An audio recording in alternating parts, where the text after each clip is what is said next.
Hello student. हम लोग अभी देखेंगे कि प्रीवियस ईयर में जो ऑब्जेक्टिव आए हैं 2020 के एग्जामिनेशन में, उस पर बेस्ड जो क्वेश्चन है या ऑब्जेक्टिव हम लोग देख रहे हैं अभी, और साथ ही साथ हम लोग 10 इंपॉर्टेंट क्वेश्चन भी देखेंगे इस सेशन में जो सब्जेक्टिव होगा, जो आपके एग्जामिनेशन पॉइंट ऑफ व्यू से बहुत ही ज़्यादा इंपॉर्टेंट होगा। ठीक है, तो आइए स्टार्ट करते हैं। सबसे पहले ऑब्जेक्टिव सेशन।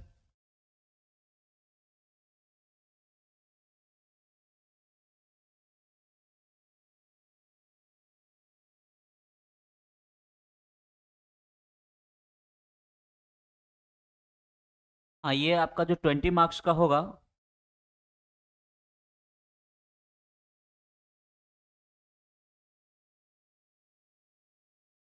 साउंड क्लियर है ना?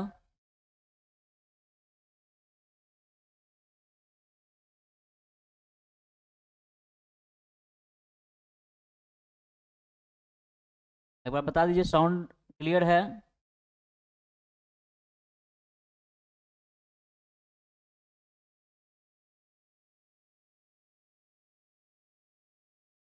चलिए, ओके, स्टार्ट करते हैं आपका।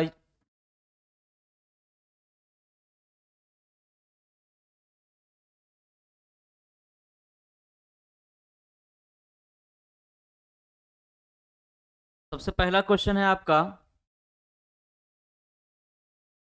Precipitation include. प्रिसिपिटेशन क्या होता है?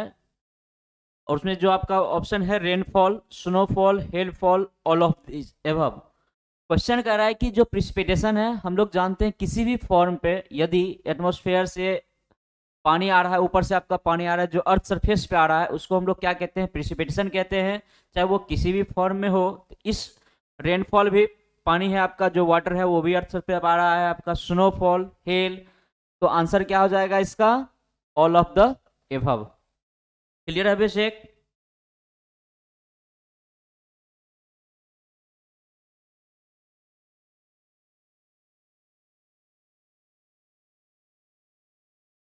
चलिए, सही है। Next question.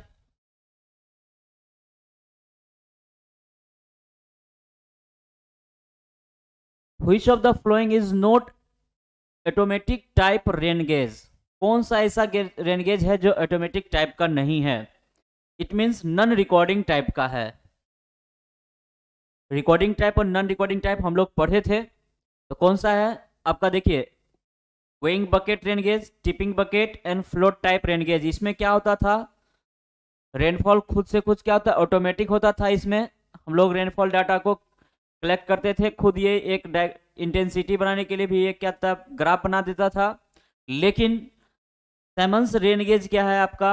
नॉन ऑटोमेटिक है, मतलब ऑटोमेटिक नहीं है। ठीक है, तो option number A is right answer.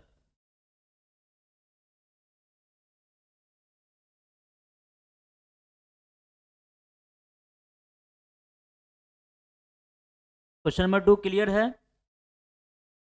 चलिए, नेक्स्ट।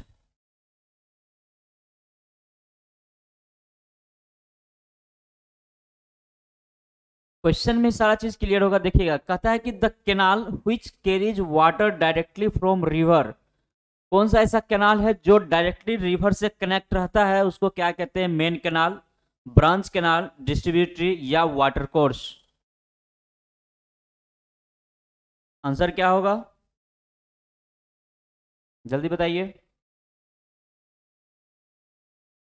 हाँ, बिल्कुल सही, मेन कैनाल। जैसा कि आप पता है आपको कि रिवर है, यहाँ से हम लोग डाइवर्ट कर लेते हैं। फिर उसके बाद हम लोग डाइवर्ट करने के बाद आगे चलते हैं ब्रांच, फिर ब्रांच से डिस्ट्रीब्यूटरी, फिर जहाँ पर आपको पानी पहुँचाना है वहाँ तक पानी पहुँच गया, उसको वाटर कोर्स कहते हैं। तो आपका रिवर से जो कनेक्ट है उसको हम लोग क्या कहते हैं?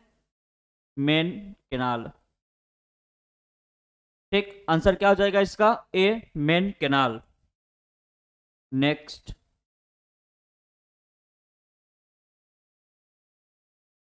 कहता है कि वाटर शेड के अलोंग अगर जो हम लोग कैनाल बनाते हैं, जो the canal align along the water shade is called.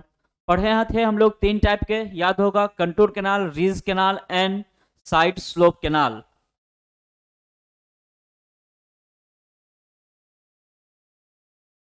याद होगा कि अगर कोई पहाड़ी रीजन है, वहाँ के आपका जो टॉप सरफेस है उसको हम लोग मिला के जो बनाते हैं उसको क्या कहते हैं, रीज कैनाल कहते हैं, और इसी को क्या कहते हैं आपका, वाटर शेड कैनाल। तो क्या होगा आंसर, कंटूर के अकॉर्डिंग बनेगा तो उसको हम लोग कहेंगे कंटूर कैनाल। और जो आपका साइड स्लोप कैनाल है वो कंटूर को 90 डिग्री पर काटते हुए बनेगा तो उसको हम लोग कहते हैं साइड स्लोप कैनाल। तो आंसर क्या हो जाएगा आपका 4 का बी, विच इज रीज कैनाल। हाँ बिल्कुल सही है अभिषेक एंड ऑल, हाँ आप लोग का भी सबका सही है आंसर। चलिए,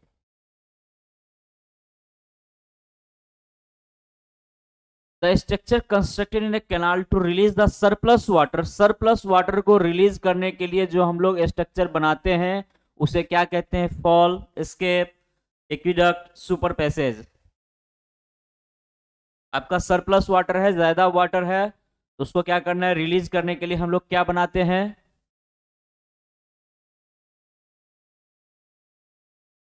5 का answer.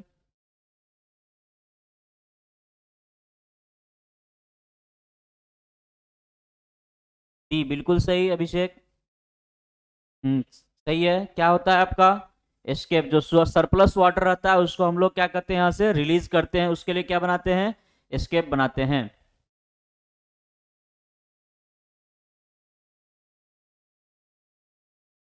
Next question, according to Kennedy theory the silt is kept in suspension due to it is generated from, Kennedy ने क्या बताया था कि जो आपका इडीज का फॉर्मेशन होगा वो कहां से होगा,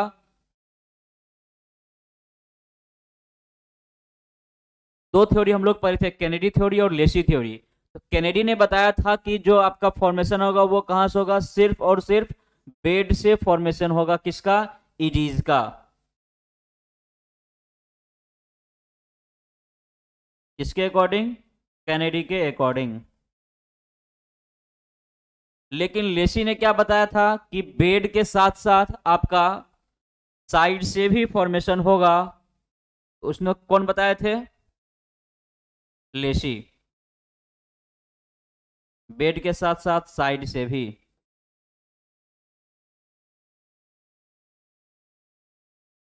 ठीक है, तो उस अकॉर्डिंग जो आपका क्वेश्चन है कैनेडी थ्योरी के अकॉर्डिंग जो आपका इडीज का जो फॉर्मेशन होगा वो कहां से होगा, बेड से। तो आंसर क्या हो जाएगा, bed of the channel which is a. Clear है।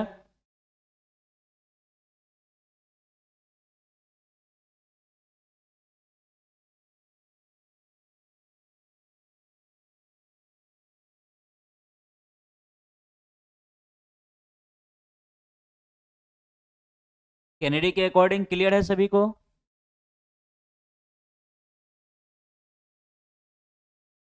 लेकिन लेसी थ्योरी क्या बोले थे कि बेड के साथ साथ साइड से भी आपका इडीज का फॉर्मेशन होता है। कैनेडी के अकॉर्डिंग सिर्फ और सिर्फ कहां से फॉर्मेशन हो रहा था, बेड से फॉर्मेशन हो रहा था। आंसर क्या हो जाएगा आपका, bed of the channel.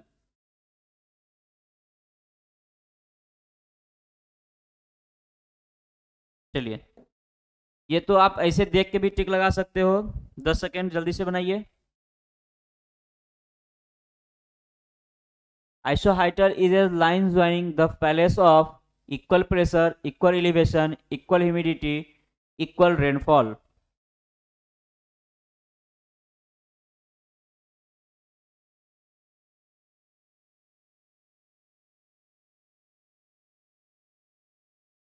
D, Abhishek का डी, रेस्ट। आप लोग जल्दी बनाइए।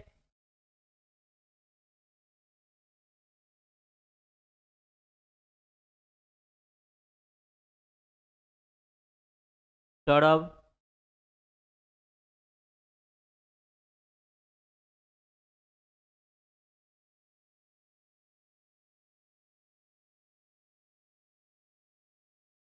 आइसोहाइटल, बिल्कुल अभिषेक आपका सही है कि आइसोहाइटल जो मेथड है वो लाइन ज्वाइनिंग किसका होता है आपका, इक्वल रेनफॉल से होता है।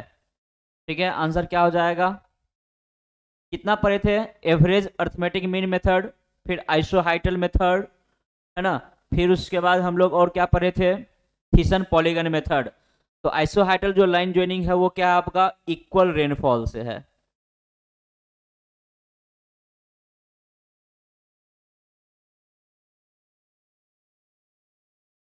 The gross command area also content GCA, याद होगा आपको, मैंने बताया था कि ये आपका अगर टोटल जमीन है, इसमें आपका जो आपको खेती करने लायक है या नहीं है, फिर भी वो जमीन आपका किस में आएगा, GCA में आएगा। जो जिसमें हम लोग खेती करते हैं उसको हम लोग कहते हैं CCA, कल्चरेबल कमांड एरिया। तो GCA आपका क्या है option, barren land, alkaline soil, local ponds, all of the above. तो आंसर बताइए क्या होगा।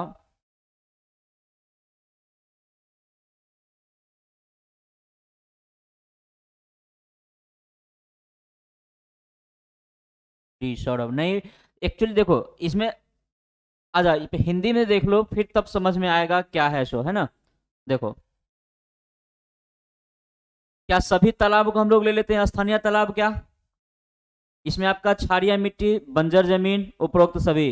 तो इसका मतलब ऐसा जमीन जहां पर हम लोग खेती नहीं भी करते हैं लेकिन वो आपके किसके अंतर्गत आएगा, GCA के अंतर्गत आएगा, क्रॉस कमांड एरिया।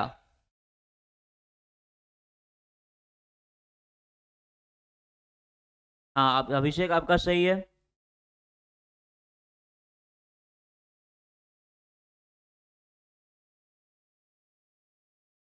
आपका जो क्रॉस क्रेंड को कौन प्रिवेंट करता है, देखिएगा थोड़ा सा पहले स्ट्रक्चर, हम लोग ये रिवर है आपका और हम लोग यहाँ पर ब्राज बना रहे हैं, ये अप स्ट्रीम है, ये डाउन स्ट्रीम है, ठीक है। यह हम लोग क्या बनाते हैं, डिवाइड वॉल बनाते हैं, जो क्या करता है आपको, किसको प्रिवेंट करता है, क्रॉस क्रेंट को क्या करता है, प्रिवेंट करता है। जिसे आपका इसमें फिश लेडर किसके लिए दिया है, फिश लेडर, फिश को मूवमेंट के लिए, फिश का मूवमेंट के लिए आपको क्या दिया हुआ है, फिश लेडर। आपका स्कोरिंग सुलिस क्या है, आपका जो आपका स्कोरिंग हो रहा है सिल्ड का वो आपका स्कोरिंग सुलिस हो गया। डिवाइडेड वॉल जो क्या काम करता है आपको, क्रॉस करंट को प्रिवेंट करता है, कौन, डिवाइडेड वॉल। तो आंसर क्या हो जाएगा,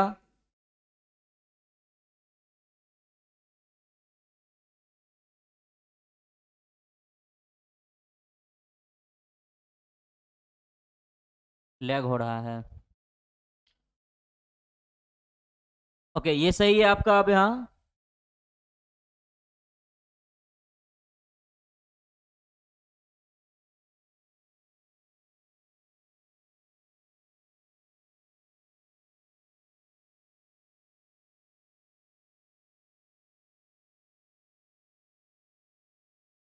next,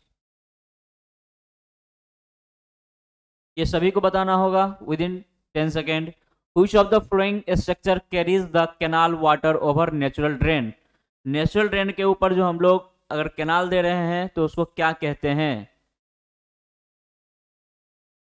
aqueduct, super passage, canal siphon, none of this. सभी का आंसर आना चाहिए जल्दी से।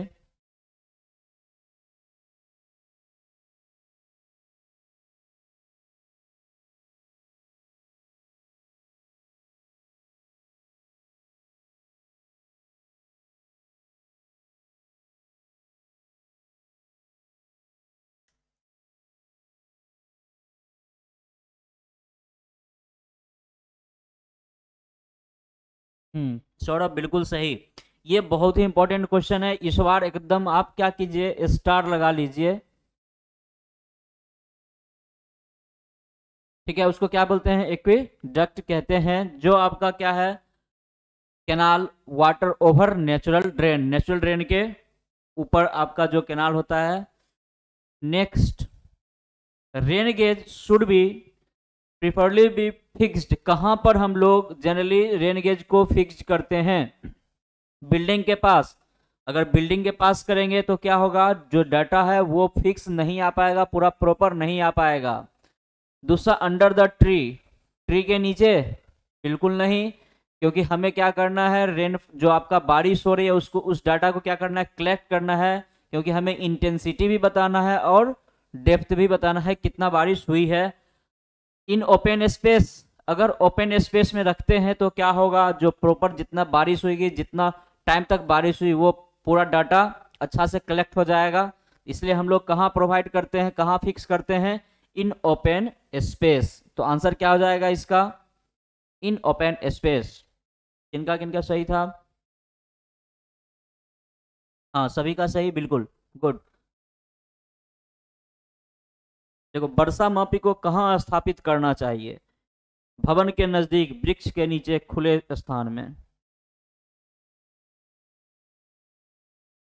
चलिए, the measurement of duty taken at outlet of canal is known as.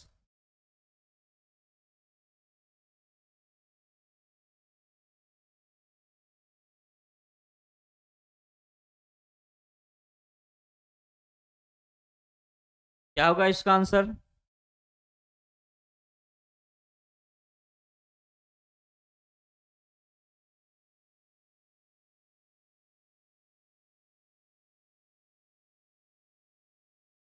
इसको कहते हैं आउटलेट फैक्टर। आउटलेट फैक्टर क्या होता है कि एरिया अपॉन आउटलेट डिस्चार्ज। ठीक है, कि जितना एरिया है और आउटलेट डिस्चार्ज में कितना पानी आपका आया, डिस्चार्ज कितना हुआ वाटर का, इसी को कहते हैं आउटलेट फैक्टर। ठीक है, तो जो मेजरमेंट होता है ड्यूटी आउटलेट में, अगर हम लोग मेजरमेंट करते हैं तो उसको कहते हैं आउटलेट फैक्टर।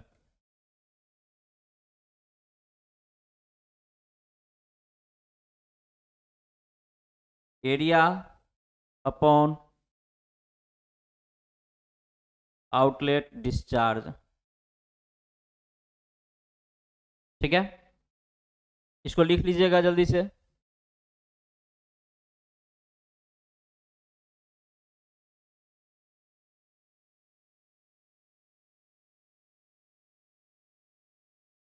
नेक्स्ट,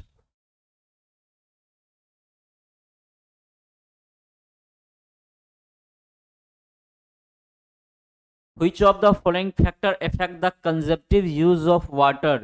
कौन कौन सा ऐसा फैक्टर है जो कंजर्वेटिव यूज ऑफ वाटर को इफेक्ट करता है? तो इस सभी का आंसर आना चाहिए जल्दी से, क्योंकि ये सब बहुत अच्छा से हम लोग पढ़ चुके हैं।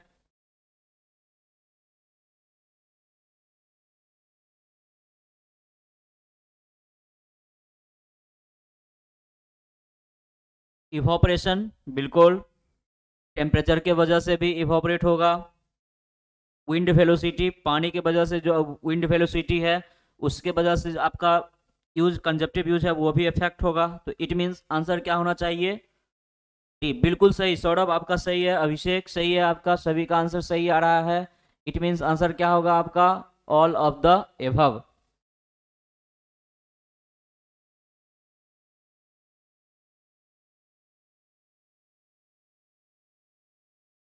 चलिए, फॉल आर प्रोवाइडेड इन, कहाँ प्रोवाइड करते हैं, कैनाल में, रोड में, ब्रिज में? तो कोई भी आसानी से भी देख के इसको बता सकता है, अगर थोड़ा बहुत भी पढ़े होंगे वो।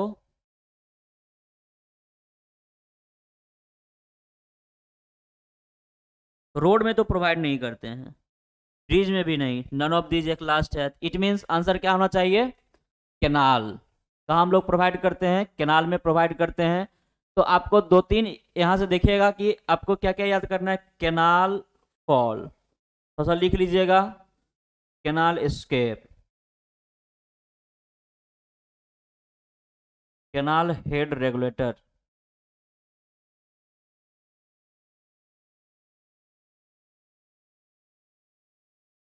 ठीक है, ये तीन जो परिभाषा ये एग्जाम में पूछता है, इसलिए इसको थोड़ा सा क्या कीजिए, अच्छा से लिख लीजिए एक जगह कहीं पर।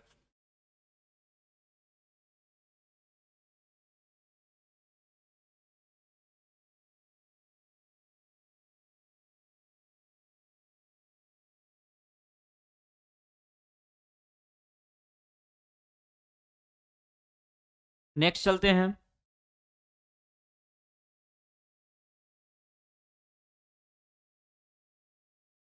क्वेश्चन क्या है, according to Chezy's formula, Chezy's formula के according velocity through a canal channel for a given bed slope S, hydraulic radius R, Chezy constancy, इसका क्या फॉर्मूला होगा? जल्दी बताइए। V is equal to C root under R S, यही दिए थे ना चेजी? यहीं से कैनेडी भी इनका यूज किए थे इस फॉर्मूला का। हाँ बिल्कुल, सबका सही है। और इस पे बेस्ड न्यूमेरिकल भी आप देखे होंगे, क्लास में हम लोग किए थे न्यूमेरिकल।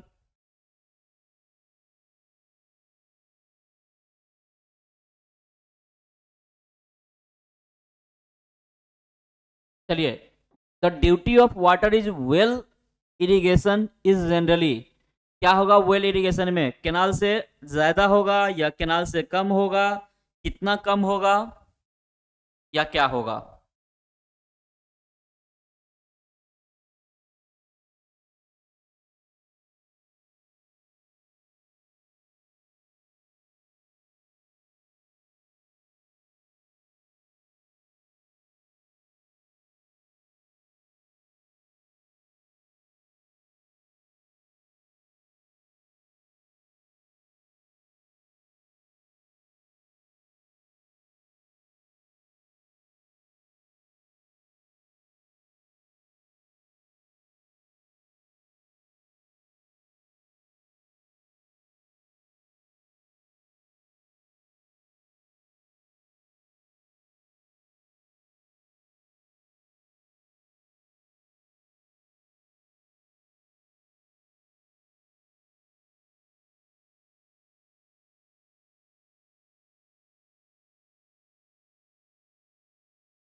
बताइए, वेल इरिगेशन और कैनाल में क्या रिलेशन है आपका? A, less than the duty of canal irrigation. कितना होगा?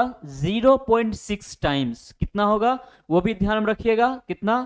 0.6 टाइम्स। कितना कम होगा वो भी आप डाटा याद रखिएगा, 0.6 टाइम्स कम होगा, इसको लिख लीजिए। चलें आगे, नेक्स्ट क्वेश्चन।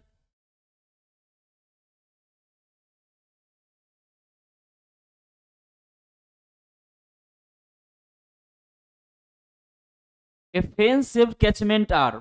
अब आप देखिएगा, पहले हम फिगर बनाते हैं।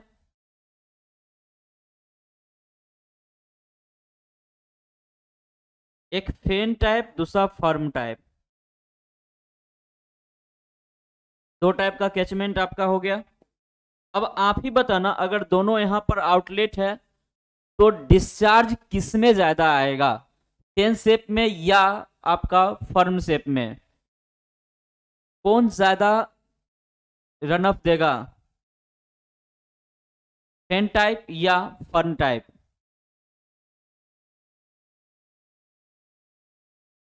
फेन टाइप में बताइए।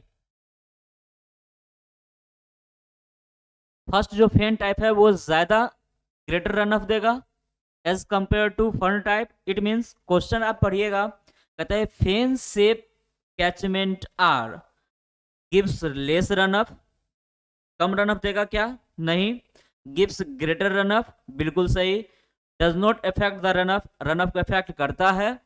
तो इट मींस जो आपका कैचमेंट होगा, आंसर उसके अकॉर्डिंग बी होगा, क्योंकि इसमें हम लोग को ग्रेटर, ये रन अप देखो ना, अगर यहाँ पर आपका ट्रिब्यूटरीज है तो यहाँ से आएगा पानी, यहाँ से आएगा। इसमें देखिए, इसमें तो स्पेसिंग कम है तो पानी भी क्या आएगा, कम आएगा। इसका मतलब कौन ज्यादा आपको देगा? माउथ पर बात करें, इसको हम कहते हैं माउथ।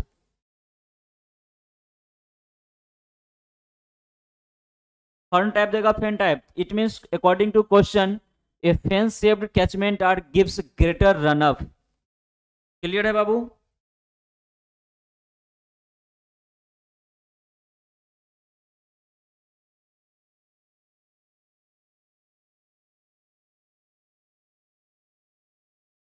चलिए next question. A spillway is provide for safety of, a spillway हम लोग कहां प्रोवाइड करते हैं? डैम में, बैराज में, बियर में या कैनाल में? बिल्कुल सही, बिल्कुल सही आंसर ए, डैम में। याद होगा कि हम लोग क्या करते थे, ये रिवर है सपोज करते हैं, तो यहाँ पर हम लोग डैम कंस्ट्रक्ट करते थे। डैम कंस्ट्रक्ट किए, अब हम लोग यहाँ पर क्यों करते थे, क्योंकि हमें अप स्ट्रीम में वाटर को स्टोर करना है, तो हम लोग रिजर्वायर बनाते थे। तो डैम को, अगर डैम में सेफ्टी के लिए हम लोग क्या करते थे, अगर सपोज कि फ्लड आ गया, या जितना डिजाइन हम लोग डैम के लिए किए थे अगर उससे पानी ज्यादा हो रहा है, तो हम लोग प्रोवाइड करते हैं स्पिलवे। स्पिलवे जो प्रोवाइड करते हैं वो कहाँ हो सकता है, with in dam body, dam body के अंदर दे सकते हैं, या हम लोग बाहर भी प्रोवाइड कर सकते हैं। इट मीन्स हम लोग किसको सेफ्टी किस प्रदान कर रहे हैं, इसमें डैम को कर रहे हैं। क्लियर है? बिल्कुल।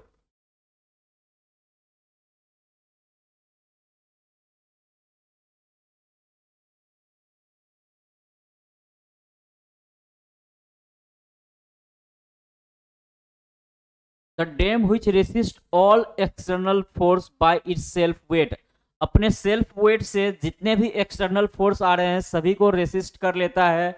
उस टाइप के डैम को क्या बोलते हैं, gravity dam, buttress dam, arch dam, timber dam.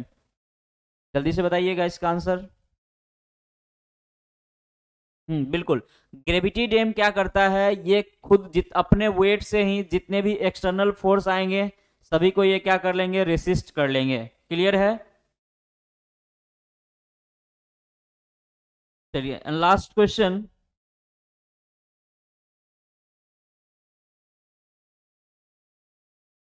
According to Lacey theory, where Q discharge P wetted perimeter. Wetted perimeter क्या होता है, तो एक बार समझ लीजिएगा।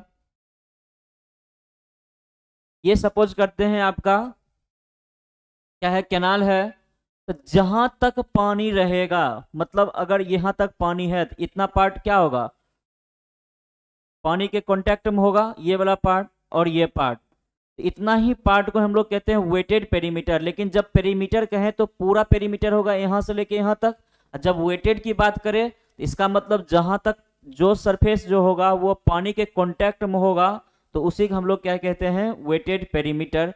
तो फॉर्मूला लेसिक थ्योरी का क्या होगा, according P is equal to 4.75 root under Q. Empirical formula है।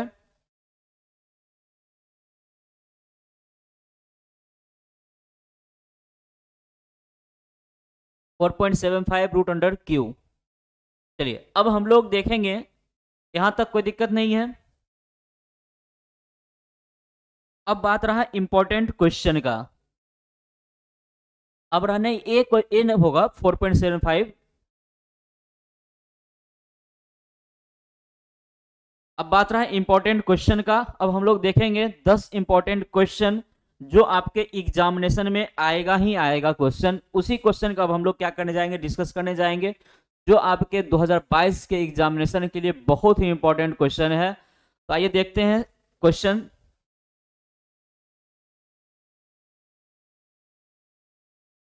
टोटल 12 क्वेश्चन है यहाँ पर।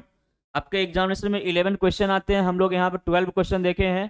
पहले वैसा क्वेश्चन देखना है जो 110% रहेगा ही रहेगा, ठीक है। तो सबसे पहला क्वेश्चन है आपका बाबू यहाँ पर, right the advantage and disadvantage of Bandra irrigation system. तो पहले क्या करना है, बांद्रा इरिगेशन सिस्टम का एडवांटेज लिखना है, डिसएडवांटेज लिखना है। कैसे लिखना है, आप पॉइंट वाइज लिख सकते हो, ठीक है, या कंपेरिजन करके भी लिख सकते हो।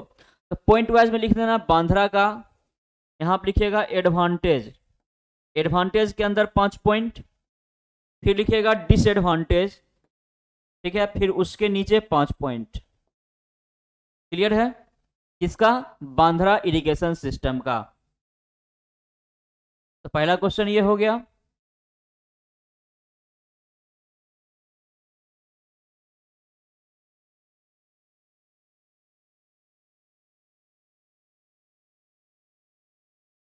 कोई problem Saurabh?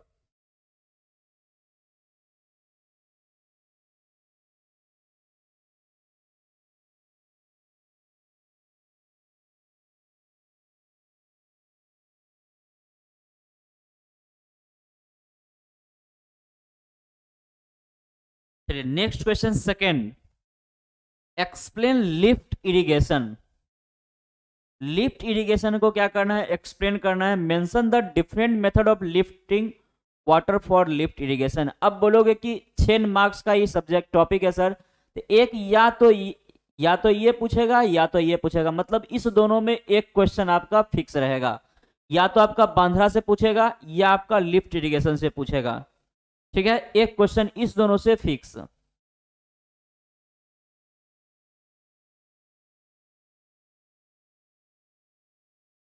Third number question, what is spillway and what are the function. Spillway क्या होता है, आप लिखोगे कि स्पिलवे हम लोग कहाँ क्या होता है, पहले तो उसके बारे में लिखिए, फिर उसका फंक्शन क्या है। आप जानते हो कि अगर पानी ज्यादा हो जाता है, एक्सेस वाटर हो जाता है या फ्लड आ जाता है रिवर में, तो एक्सेस वाटर को डाउन स्ट्रीम में भेजने के लिए हम लोग स्पिलवे बनाते हैं, ये फंक्शन हो गया। फिर enumerate various types of spillway. अब डिफरेंट टाइप के स्पिलवे है, ऑगी स्पिलवे हो गया, और भी टाइप के स्पिलवे जो है उसको क्या करना है, यहाँ पर डिफाइन करना है। तो थर्ड नंबर क्वेश्चन एकदम इंपॉर्टेंट क्वेश्चन, नहीं भी आएगा फिर भी आपको लिख के आना है ये क्वेश्चन, 6 मार्क्स का, मतलब लिख के ही आना है। इट मीन्स क्वेश्चन छपेगा आपके एग्जामिनेशन में, ठीक है। यहां तक कोई प्रॉब्लम?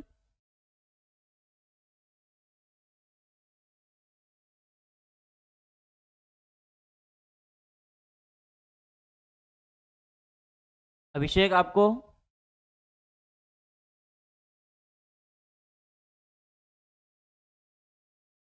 चलिए next question, what is damn. Dam क्या होता है, describe factor affecting side selection of dam. Dam को जो हम लोग साइड सिलेक्ट करते हैं उसके लिए कौन कौन सा फैक्टर इफेक्ट करता है।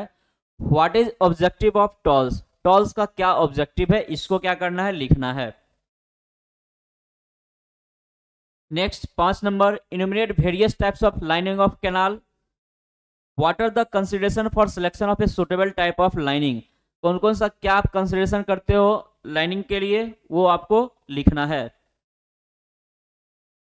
तो ये क्वेश्चन भी आपका इंपॉर्टेंट है, इस दोनों में एक।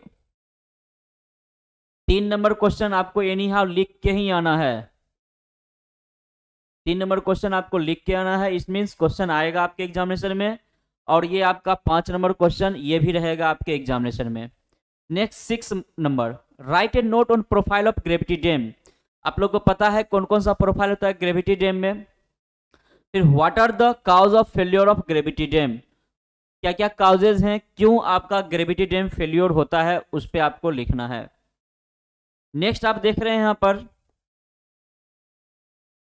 Explain ridge canal, contour canal, duty and delta. इसको क्या करना है, इस पे शॉर्ट नोट टाइप को लिखना है आपको, ridge canal, contour canal, duty and delta. एक और है यहाँ पर इंटेंसिटी ऑफ इरिगेशन, ठीक है, 5 इसमें है। तब बोलोगे कि सर 5 ही देखना है क्या, नहीं, आपको क्या करना है, कौन कौन सा देखना है। देखिए रिज कैनाल तो देखना है, कंटूर देखना है, इस तीनों से मिला के 4 नंबर का एक क्वेश्चन बनेगा और इस पर पूछेगा शॉर्ट नोट्स। दो अलग अलग क्वेश्चन यहाँ हो जाएगा आपका। शॉर्ट नोट्स किस पे पूछ सकता है, रिज कैनाल पे और कंटूर कैनाल पे, और ड्यूटी, डेल्टा और इंटेंसिटी ऑफ इरिगेशन, इससे आपका एक क्वेश्चन यहां से बनेगा।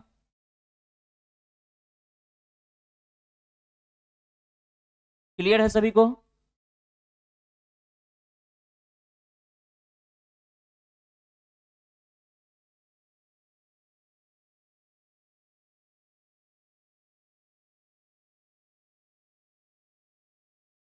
चलिए नेक्स्ट आपका 8 नंबर क्वेश्चन है, explain any one method for computation of average rainfall.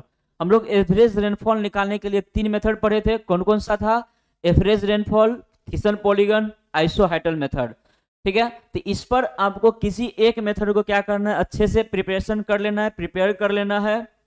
और इस पर न्यूमेरिकल तो आप बनाए होंगे एग्जामिनेशन में भी, जब हम लोग क्लास कर रहे थे ड्यूरिंग क्लास भी बनाए होंगे।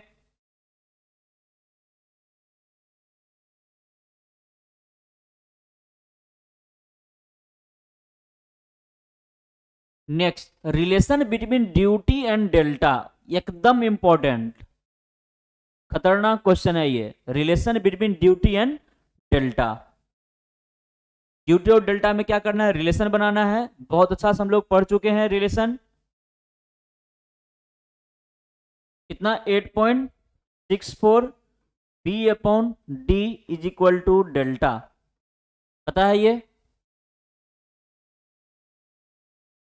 यही रिलेशन आपको दिखाना है। 10 number question, a crop required a total depth of 120 centimetre of water for a base period 140 days.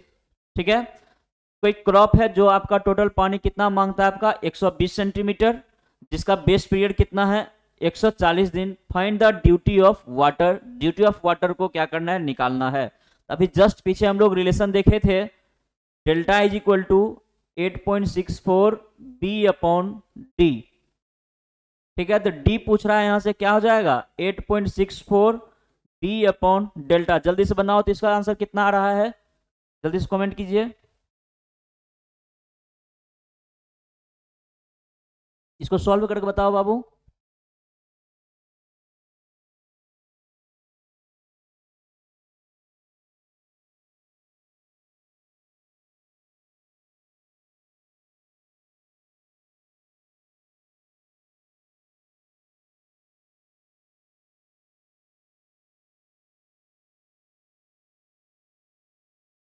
Seven 7.40 देख लेते हैं एक बार, क्या क्या क्या करना है इसमें। ड्यूटी चाहिए 8.64 इंटू 140 डेज अपॉन 1.20, 120 सेंटीमीटर में है।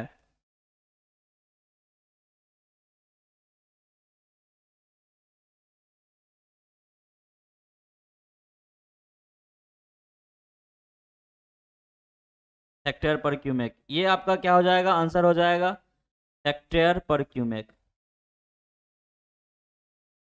ठीक है, 1008 आ गया क्या, एक बार चेक कर लीजिए सभी। हाँ बिल्कुल सही, सौरभ सही है, अभिषेक आप। अब उसके जस्ट नीचे आप देख रहे होंगे दो नोमरिकल और है,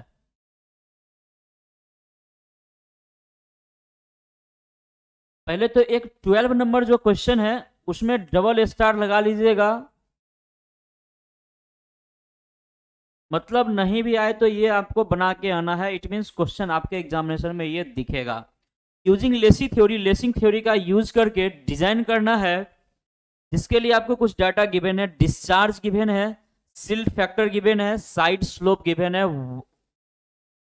1/2 तो डिजाइन किसका किसका करना है, लेसी थ्योरी की हेल्प से करना है।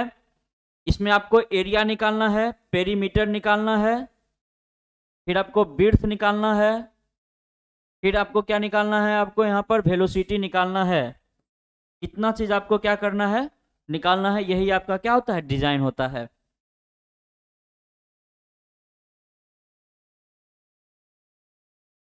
चलिए अब 11 number question, 11 number question, an irrigation canal gross command area कितना है, इतना हेक्टेयर गिवन है। ठीक है, जिसमें आपका सीसीए कितना है 85% ऑफ जीसीए। जब हम लोग जीसीए फाइंड आउट करने, जब आपका सीसीए फाइंड आउट करोगे तो कितना हो जाएगा, कितना परसेंट, 85% ऑफ जीसीए, जीसीए का कितना 85%। Intensity for rabi and kharif crop, और इसका इंटेंसिटी कितना है, रबी के लिए आपका 65% जमीन यूज कर रहे हैं। क्वेश्चन कह रहा है कि जितना टोटल जो जमीन है आपका, इतना हेक्टेयर जमीन है जिसमें आपको 85% खेती करने लायक है। अब इस 85% में, जैसे क्वेश्चन समझिएगा, अगर आपके पास टोटल 100 हेक्टेयर जमीन है और 100 हेक्टेयर आपका जीसीए हो गया, अब इसमें कह रहा है कि 85 हेक्टेयर ही यूज करने लायक है, इसका मतलब 85% पे 85 हेक्टेयर में हम लोग खेती कर सकते हैं। अब इसमें भी क्या बोला, इस 85% में जो रबी क्रॉप है, रबी क्रॉप में हम लोग 85 का 65 हम लोग इसमें यूज कर रहे हैं, और 45 हेक्टेयर हम लोग खरीफ के टाइम में यूज कर रहे हैं। ठीक है, इतना बात क्वेश्चन समझ में आ गया? एक बार जल्दी से बता दीजिए यहां तक।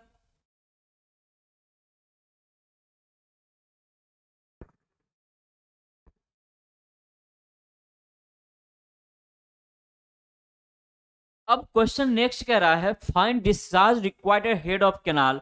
अब आपको यहां से क्या निकल जाएगा? सभी का एरिया निकल जाएगा, कितना एरिया हम लोग खेती करेंगे। अब if the duty at its head, duty दे रखा है आपको कितना? 700 हेक्टेयर पर cumec for kharif and 1500 hectare पर क्यूमेक फॉर रबी क्रॉप।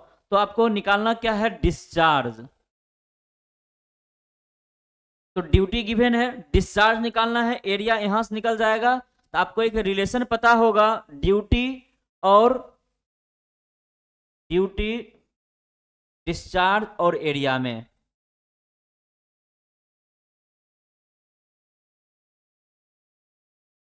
तो क्या होता है रिलेशन? Area upon duty. बताइए, तो यहां से एरिया निकल जाएगा। जब एरिया निकल जाएगा, ड्यूटी पता है, तो हम लोग यहां से डिस्चार्ज निकाल ले लेंगे। क्लियर?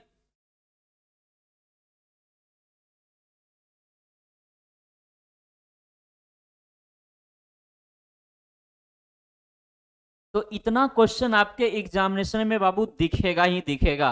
ठीक है, जितना भी हम लोग अभी देखे हैं क्वेश्चन, ये क्वेश्चन आपके एग्जामिनेशन में एनी हाउ दिखेगा। जो इंपॉर्टेंट क्वेश्चन टिक लगवाए हैं उसको बहुत अच्छे से प्रिपरेशन कर लेना है। ठीक है, तो इसमें हम 65 मार्क्स बता रहे हैं विथ ऑब्जेक्टिव। ऑब्जेक्टिव अब आपके हाथ में है, पूरा थ्योरी अच्छे से पढ़ें, ऑब्जेक्टिव बन जाएगा। और अगर ऑब्जेक्टिव अगर 20 में 20 लाते हैं, नेक्स्ट आपका जो है इधर आपको हम टोटल 70 मार्क्स में 65 मार्क्स सिर्फ और सिर्फ इस क्लास से मिलने वाला है आपको। ठीक है, कोई दिक्कत यहां तक?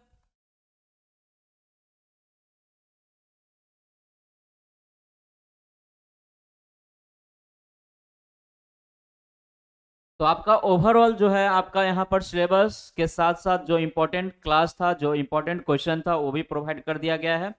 इसको अच्छे से प्रिपरेशन कर लीजिए और आप लोग को best of luck for examination. मिलते हैं हम लोग फिर। Okay, thank you everyone.